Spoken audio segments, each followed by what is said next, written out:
शव जलाया जाता है, इस्लाम और ईसाई धर्म में शव को दफनाया जाता है, लेकिन पारसी लोगों में शव को आसमान को सौंपते हुए टावर ऑफ साइलेंस के ऊपर रख दिया जाता है।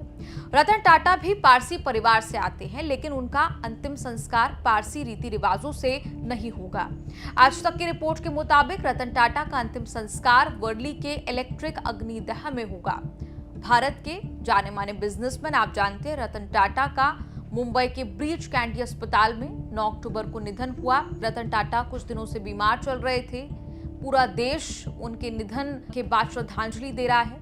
रतन टाटा पारसी थे, लेकिन उनका अंतिम संस्कार, जैसा हमने बताया, पारसी रीति रिवाजों से नहीं होगा। आपको बता दें, रतन टाटा के पार्थिव शरीर को वर्ली के पारसी शमशान में लेकर जाएंगे। फिर उनके शरीर को प्रार्थना हॉल में रखा जाएगा।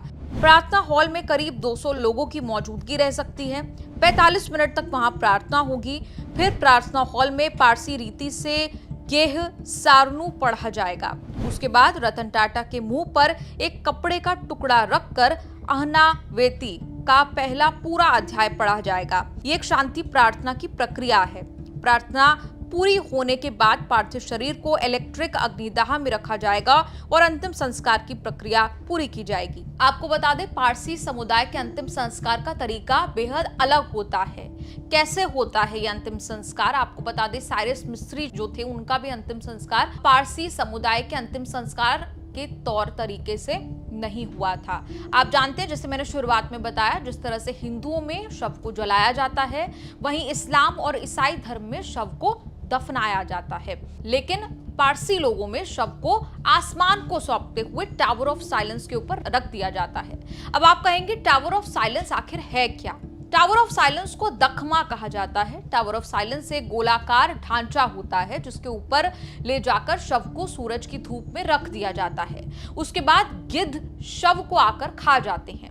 गिद्धों का शवों का खाना भी पारसी समुदाय के रिवाज का ही एक हिस्सा है। इस अंतिम संस्कार की प्रक्रिया को दोख मेनाशनी कहा जाता है। पारसियों में शव को सूरज की किरणों के सामने रख दिया जाता है, जिसके बाद शव को गिद्ध, चील, कौवे खा लेते हैं।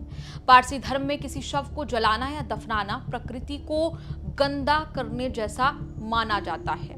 पारसी धर्म के जो लोग होते हैं वो मृत शरीर को अशुद्ध मानते हैं। पारसी समाज में शव को खुले आसमान में छोड़ देने के पीछे एक कारण बताया जाता है। दरअसल पारसी समुदाय में माना जाता है कि मृत शरीर अशुद्ध होता है।